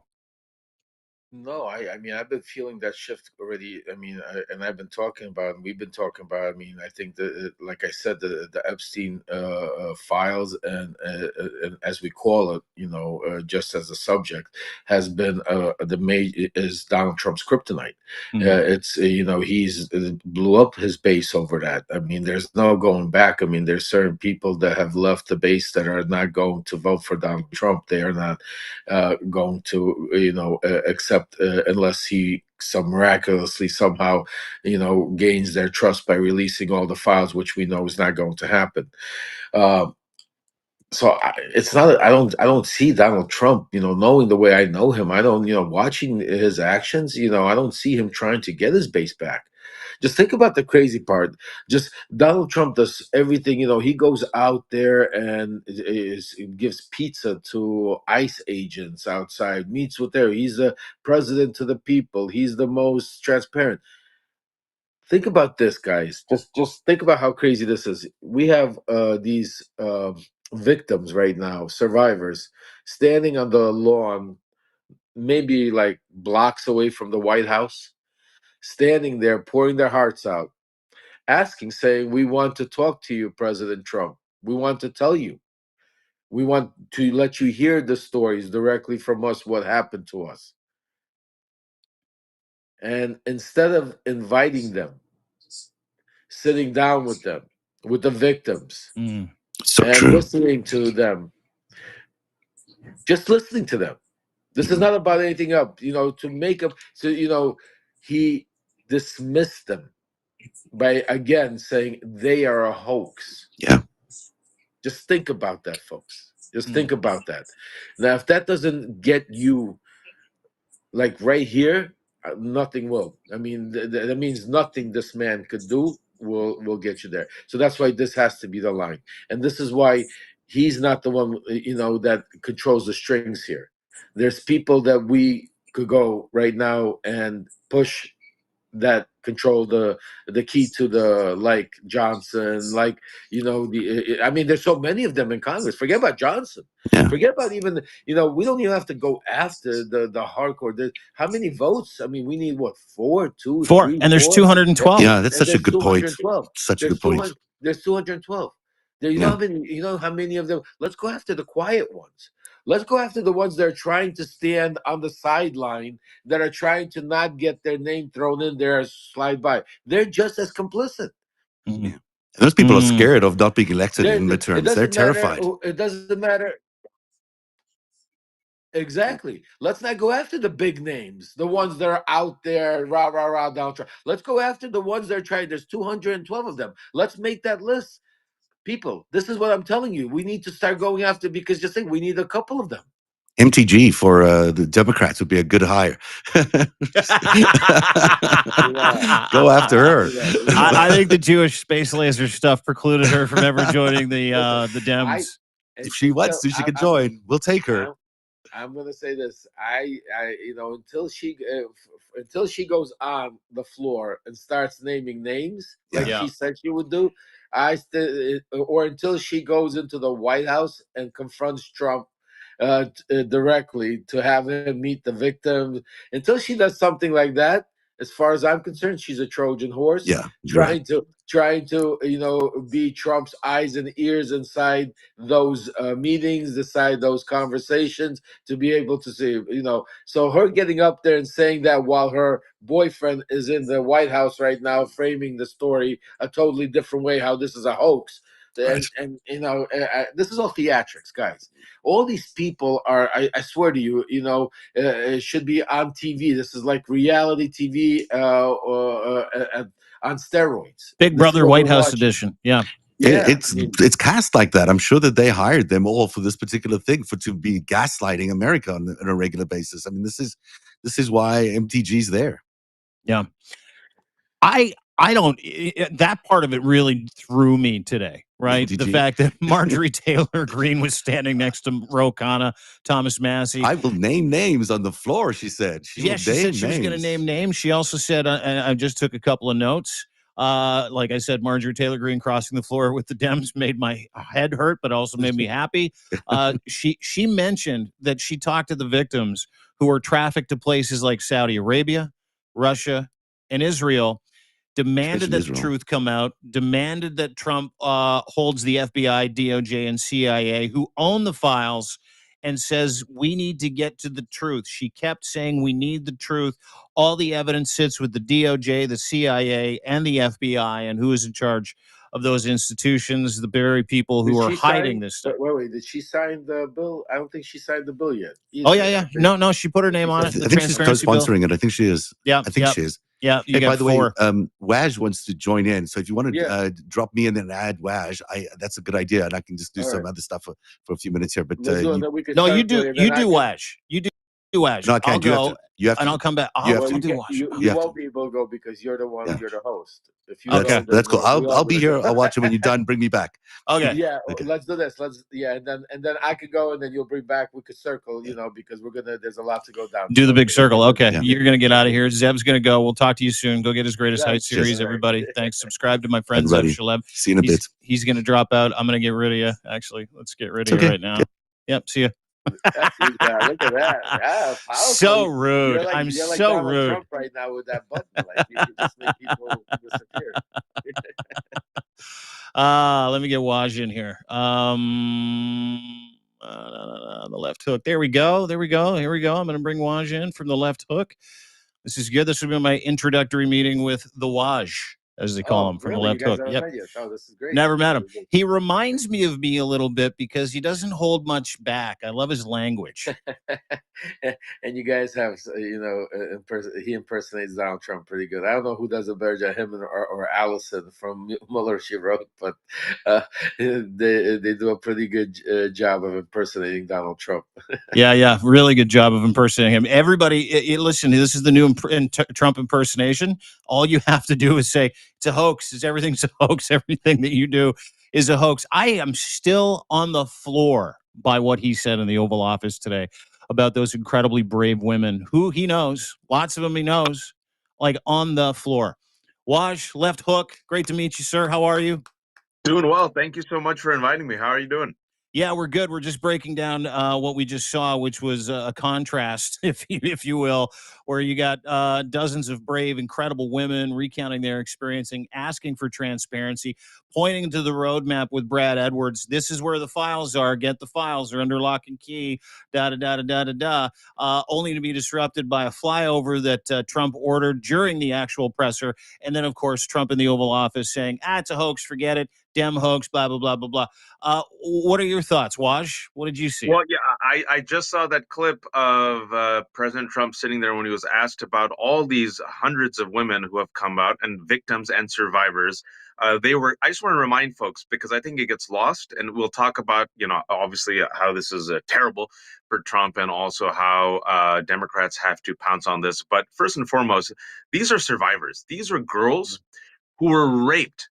And I know that sounds, I know it hits, but we have to use that language. These were girls who were raped by Jeffrey Epstein, who was chummy with some of the world's most powerful people. Jeffrey Epstein, according to the audio that we heard with our own ears, Dean, with Michael Wolff, with his many hours of conversation, he said that he was Donald Trump's closest friend for a decade. What Michael Wolff has told us, and what we know with the evidence of our eyes and our ears, is Donald Trump and Jeffrey Epstein partied. They were buddies from the late 80s until the early 21st century, right? And in the 90s, what did they do together? They had one singular obsession. They used to chase models, Dean. Mm-hmm. And when I asked Michael, well, how old were these models? Michael said ages of 14 to 20. And Epstein had a modeling agency. As Lev knows, Trump had a modeling agency. Trump took over Miss USA and Miss Teen USA. We know that Donald Trump, as a grown man, used to go into the dressing room of Miss Teen USA. Those are girls. We also know Donald Trump has 24 credible accusations of sexual assault. Donald Trump is the man who was held liable for sexually assaulting E. Jean Carroll, defaming her as well. Donald Trump is the man who sexualized his own daughter. The comments he's made about his daughters, not just Ivanka, but also Tiffany. And then we also know that General Kelly, who was in the first administration, his chief of staff, had to allegedly stop Donald Trump because Donald Trump was going on and on about, his Ivanka's body. And he said, "Sir, that's your daughter." So this is who Donald Trump is, Dean. I just want people to sit with it for a second, that he partied with a man who is the most notorious pedophile that we've known. A man who was given a sweetheart deal in 2008 after these girls came out on the record, Dean, and said this man raped us. They had him dead to rights. Any other person probably would have been jailed for life. And Alex Acosta, who was a U.S. attorney, gave him a sweetheart deal that allowed him essentially to stay out of prison for 6 out of 7 days of the week where he could continue raping. And people are like, well, why did you give him the sweetheart deal? And Wall Street Journal later reported that Alex Acosta said, well, we heard he was intelligence. Now you fast forward.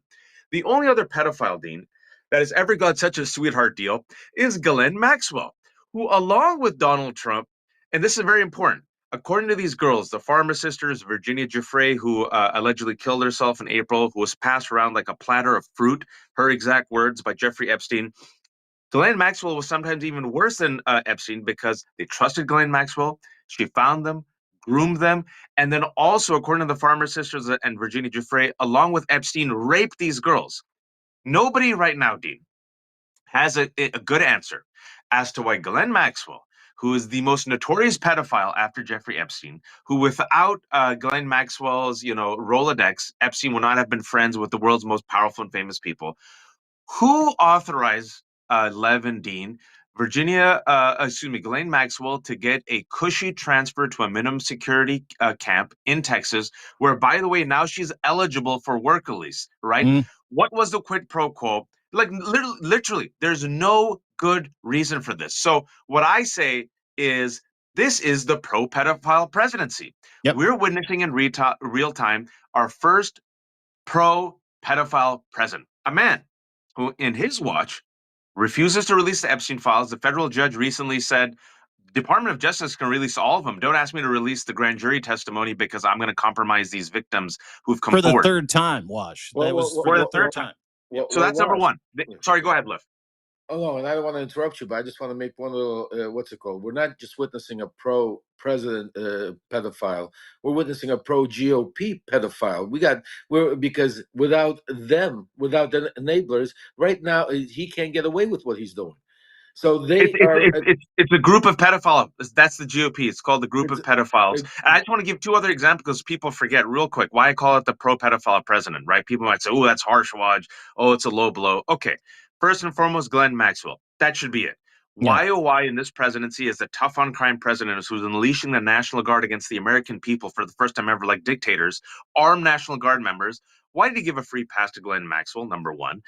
Number two, we also know the Israel's cybersecurity official in Las Vegas in August was arrested in an FBI sting operation, folks. This is the biggest scandal that no one's talking about. Like, this is a layup for Democrats.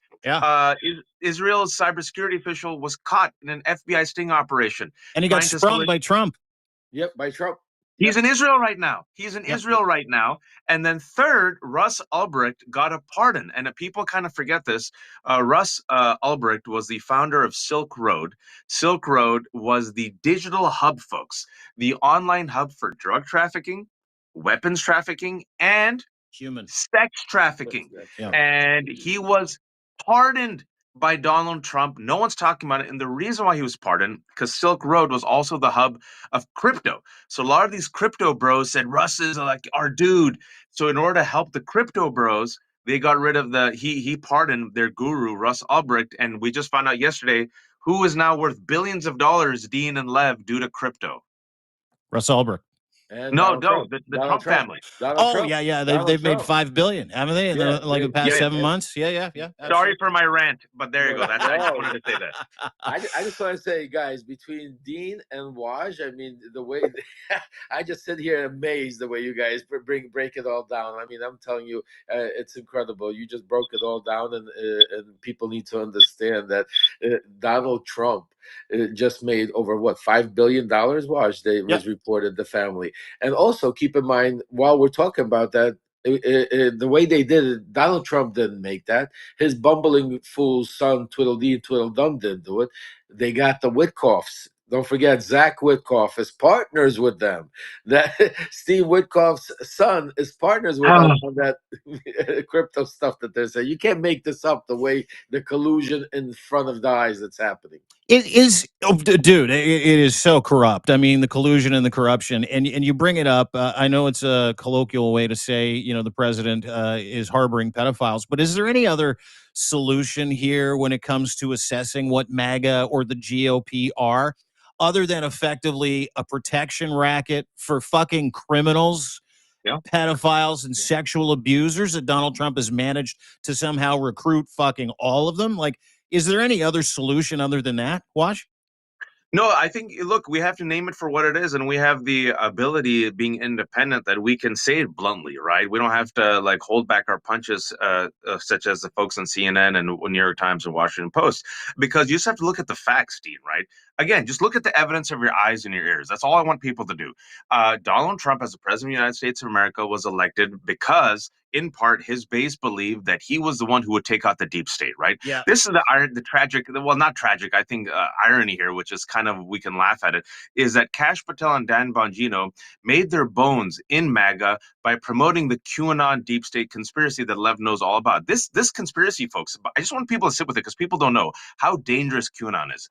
They radicalized their base, folks, for 10 years that said that anybody who's against Donald Trump, law enforcement, government officials, the press, anyone, me, Lev, even Lev now. Well, Lev was once their good guy, but now he's part of the deep state. He's not. That Oh we're yeah, part- you're on the hit list, dude, for sure. Yeah, fascists aren't loyal to anyone, folks. What they said is that anyone who's a critic of Donald Trump is part of this international deep state run and used by Jews. And what's even worse is they said that we're part of an international sex trafficking cabal, wait for it, that actually worships the devil. And not only do we kidnap and rape children, we also kill them. This And was drink blood. literally, Drink blood. this Don't is what forget, you drink their blood also. you drink their blood. So it's old school blood libel, all right? That's so new. this, and you might think I'm joking, folks. No, this was QAnon. It was in the swamps of the internet. It then got mainstreamed in part by Trump, Bongino, Kash Patel, and others, because they realized, oh, our base is into this, and we can use this to attack all of our enemies. And they said Donald Trump was the only one, because he's an outsider, Dean, and because he's an alpha man. Once elected, he will purge the deep state, and their entire thesis revolves around the Epstein files. The Epstein file, that is the holy grail that will show you that this international cabal, the deep state, and all these people working together.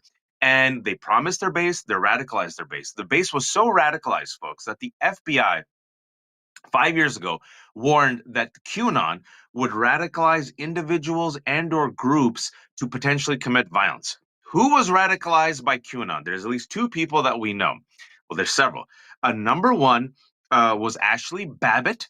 Oh, that radicalized member, the insurrectionist who got shot in the head because she came there with violence on her mind. She No came there longer for with blood, us. folks. Yeah. Yeah, no longer with us. And then the second person that no one talks about, but I keep the receipts, Vance Bolter, the man who, had a hit list of 70 Democrats, killed Melissa Hortman and her husband. Oh, he was killed. I didn't know that. I didn't know that was really. Wow. Vance Bolter. The Minnesota shooter? Yeah. The shooter, Trump supporter, white Christian nationalist, was what really tipped him was QAnon. So he was into all these conspiracy theories, but QAnon, it's only one, I think it was Washington Post and New York Times was the only one who did the follow-up, like what radicalized him. So he was also a QAnon believer, and they said that the QAnon thing was the one that kind of just tipped him over, right? And then we also saw Pizzagate right here 20 minutes from where I live. Remember that I've been to that pizza place before, the ping pong pizza place, where over 10 years ago, you saw the first manifestation of this, Dean and Lev, where this guy who was not crazy shows up with a gun, enters into the pizza parlor and says, "Where are the kids?" And like, sir, this is like the first, sir, this is a Wendy's. Sir, this is a pizza parlor. And he was like, no, but Hillary Clinton, the Democrats are hiding kids in the basement. So Yeah. so now this is the Frankenstein's monster, which has been radicalized by Dr. Frankenstein, is now turning on the creator. Which is why, Dean, to bring it back full circle to your question, I think having Massey and Marjorie Taylor Greene, who's a freak, be one of the faces right there with the survivors. I know some people might find that jarring, but the reason why I think that's so important, Dean, and Lev and I have been talking about this on our shows for like 2 months. The one bipartisan issue in America, and this is very tragic, with the state of America right now, that independents, Democrats, and conservatives all agree on, is they want the Epstein files released. Donald Trump is negative double digits on the Epstein file. And if you can use this as a wedge, which has already been used to weaken the Republican Party, what I've said always is just the way this country works, Dean, is if Republicans say it, corporate media goes along with it. So I want to remind people, who was the first major paper that dropped Trump Epstein connection. Wall Street Journal. You know that flaming Murdoch. leftist yeah. You know, Dean, that flaming lefty communist at Wall Street Journal. And then after Wall Street Journal dropped it, that's what, if you guys, I'm just keeping it real. Once it was Wall Street Journal, once it was the conservatives, then you saw corporate media say, oh, conservatives are letting us talk about it. So I think having Massey and Marjorie Taylor Greene and now that freak Nancy Mace being the ones kind of on it, they're feeling the heat from their base, Dean, because they know their base is radicalized. And also, as Lev has said with his sources, Dan Bongino's feeling that heat. And I'm really curious, Lev, I want to ask you if I may, Dean, it's your show. Oh, no, go ahead. Yeah, please. I want to ask Lev, where's Bongino in all of this? Because this is making much bigger news than I'm sure Bongino likes. And Bongino, folks, has gone super quiet. Yeah. Notice That's exactly right. I can tell you, I've been all over this since yesterday, since we spoke, Waj, and then I've been on the Bongino thing, and it is silence. The two things that I cannot get not one even like a speculation are his health and Bongino. That's how these two things are like so crazy. But I, just from knowing them and watching their emotions, I'm going to go out on the limb and say that Bongino is still completely not on the train or on their side. Otherwise, you would see him come out. The second you see Bongino come out, you will see him. The truth come out. I think one of the things that could stir that up, Waj, because I'm glad you brought up the Bongino thing, because one of the things I've been thinking about is maybe I might start calling out Bongino and Comer. Let's subpoena Bongino. Let's see what Dan Bongino knows. Why did he want to leave the FBI? What was he saying? Release the files. I don't know from a legal standpoint, because he still is that maybe one of the reasons why they're not letting him go, because as is still an officer, FBI, second in command, he can't maybe go into, but as Congress, they should be able to subpoena. I'm a little, I don't know what the legality is there, but I think if there was some pressure put, I think he's getting off the hook very easy. I think we need the media. We need some pressure on Bongino. I think if there was some pressure put on him, and not just Bongino, like we've been talking about, some of these enablers. There's more people out there that know what's going on.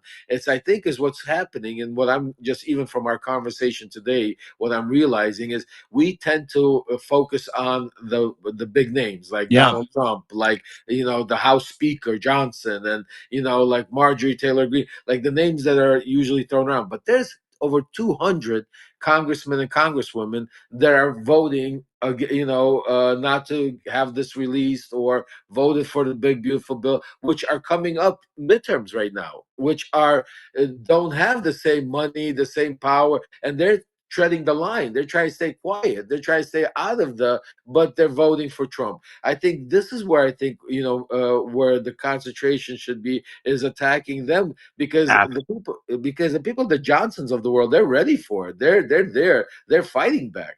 But I think, and that's why part of it is, I think, putting pressure, asking the questions. Where Bongino, the media, have you noticed that the media doesn't even speak about it? Like we're the only ones talking about it. Has somebody even asked one question like that, Bongino? Why you've been the biggest proponent about this whole Epstein stuff? What is your take on this whole thing? I linked to his tweet. I troll him, Lev and Dean, every couple of days. I said, release the Epstein files. Where are the Epstein files? And what I do, Dean, is I deliberately tweet at Bongino. And the reason why I do it because is I you're know they Watch. read all. Because you're you. That's why you do it, bud. That's why we love you. No, because look, you have to be strategic about this as well. First and foremost, I really mean what I said. Like, I'm so happy these survivors are come out. Can you imagine? I mean, I don't want anyone to imagine. I mean, these girls were raped. They came out, and can you imagine? Everyone knows who your rapist is. Everyone knows this story, but because he's so powerful and well connected, nothing happens. So the trauma of undergoing that, Virginia Giuffre had a terrible life, folks. She went through so much. She's the one who said that she was working at Mar-a-Lago as a spa attendant at the age of 16. Her father managed properties. Ghislaine Maxwell Glenn Maxwell Trump, folks. I keep saying, me and Lev have been saying this for a while, and also Zev, that the Trump's Achilles cankle, not heel, but his Achilles cankle is Epstein. And we've been saying it for a while. Epstein, Yeah. Epstein, Dean. And look at it today. Like he cannot help it because he's such a freak. He's such a barbaric human being. He can't even. You just have to pretend, Dean. Whenever anyone's in a scandal, just say the right thing. Just be like, I'm the women are victims and I feel bad for them. He can't help it. He called Virginia Giuffre a piece of property. He said he stole it from me. Yeah. And Virginia Giuffre was stolen by Ghislaine Maxwell. And then Virginia Giuffre said as soon as she went to Jeffrey Epstein, because she was lured, Ghislaine Maxwell said, come to Epstein. He's a good guy. Trust me. Look at me. I'm a woman. I'm polished. Come. Oh, he'll help you. She said immediately she was passed around like a platter of fruit for 2 years. And she also is the one who named Prince Andrew, right? So what Lev and I said, Dean, for about 2 months ago, said, why don't these useless Democrats, I don't know, hold a press conference with the survivors, right? Mhm. And then finally, and I also think it's very smart that it's bipartisan. So I'll give credit where credit's due. I criticize, but I also try to be fair. Ro Khanna, we had him on our show last week, Dean. And, I said, Ro, well done on this. It's Ro Khanna and Thomas Massey who've been dogged on it. And I think, and then I also want to, because I keep receipts, Dean. You remember folks in July who said, "Oh, we shouldn't focus on Epstein. We should focus on bread and butter issues." You know who that was, Dean? Yeah. Nancy Pelosi. Mhm. Mhm. So Mhm. maybe focus on Epstein. Yeah. You bring up such incredible points, Waj. Obviously, Lev with his insight. And we're talking about the vulnerable GOP members after today. And I want to know, and I want your opinion on who should we target? I mean, if we're going to have this conversation, and you've got 212 tight-lipped GOP maggots that are currently helping Donald Trump be complicit in the cover-up of transparency and the abuse of thousands of young women around the world, who do you go after? And do you think today changed anything? I don't care who goes first, because today would have changed something for me. If I'm one of those 212 holdouts that's propping up Donald Trump's bullshit, what I watched today with those incredibly brave women and what we're talking about today, when you put all these pieces together so eloquently, Waj, the avalanche is here. I mean, it's too heavy. So who's next? Like, who do you think, in your estimation, Lev, we'll start with you, what congressmen, congresswomen should we be going after, if not the big names? I mean, you've obviously got 212 people who are having some very fucking deep thoughts about what they need to do when it comes to sponsoring this discharge petition, right? Well, the interesting part is I don't know their names, and we don't know that. That's the whole reason why, is because they're not out there in the public. But what I'm going to do is, when we're done, one of the things I'm going to do today, and I'm asking each and every, we have over 2,000 people watching right now. I'm asking each and every one of you, besides spreading this message far and wide, besides subscribing, besides being paid today, I'm asking personally to let's start making lists. Let's start putting together. Let's start putting their names out there. From where you're the constituents. We're right now. You're from all over the country. You know better than me, better than Dean or Waj, who these people are. Because let's start doing it. Let's start putting them on spot. Let's start getting some of these names. I'm going to do the same thing. I'm going to start going. I'm going to start making lists together right now. And again, there's everybody is fair game. Let's go out there, because if they're willing to support a pedophile, if they're willing to support this cover up, if they're willing to try to cover up and rewrite history for the victims, then they are fair game to be able to be exposed, to be able to be out there. So I'm going to be working on that today. I mean, I'm as soon as we get off, I can tell you that I'm so pissed off with what's going on right now. And I'll tell you another thing, Wash. Go ahead, Lev. Go ahead. You said something also very interesting that nobody's picking up on. That as far as Trump even admitted himself that Virginia was used like a piece of real estate, and that Epstein took her. But the interesting part, that even they couldn't even cover that up properly, because when his fixer went in there to question her and asked her about that. Did you ever take? She lied about it and said no, never take it. Even to that degree. I mean, just think about it. Where Trump admitted, that's how how sick this cover up is, folks. But the hypocrisy and the distraction itself. To your point, Donald Trump, Air Force One, a month and a half ago, someone asked him, "Hey, did you lose some spa attendants to Jeffrey Epstein? We hear they're young girls." And Waj recounted it perfectly again. He's like, he stole them, he took them, not just her, but a bunch of other girls. It's not just Virginia Giuffre. He made mention that there were lots of women that were stolen from him, which when he was talking about it, you can only denote that he treated them like fucking property, like they were pieces of meat, to Lev's point. But the other part of that gets me is, to Lev's point again, we just sat through a 5 hour and 48 minutes of a heavily redacted, heavily edited, absolute softball bullshit deposition between Todd Blanche and Ghislaine Maxwell, where she said none of that happened. Like, none of that happened. So, like, we know what the fucking truth is. And the truth comes out of his mouth because he's so gone. He's now saying shit that he shouldn't say. And he's watching these victims today getting angrier and angrier that he just can't skate on this. So your thoughts, Wash. And by the way, I've got about 5% left on my phone, so I might lose you. Just letting you know. So we'll be quick, but to answer your question, like Representative Jim McGovern, a Democrat of Massachusetts, now this is what he said about 15 minutes ago. Quote, to the Republicans, "You guys think you work for Trump. Let me repeat, every single Republican on the Rules Committee voted against releasing the Epstein files. Every single one. We heard last night that all Republicans want full transparency, but that's just not true. So to answer your question, go to the top. Donald Trump, you're complicit. This is a cover-up. This is a language I would use if I'm Democrats. Wall Street Journal said that Pam Bondi told you in May that you were all over the files. At ABC News, when they asked you, you lied to the public. Why did you lie, and why have you been engaging in a cover-up? Pam Bondi, why did you lie when you said you had the files?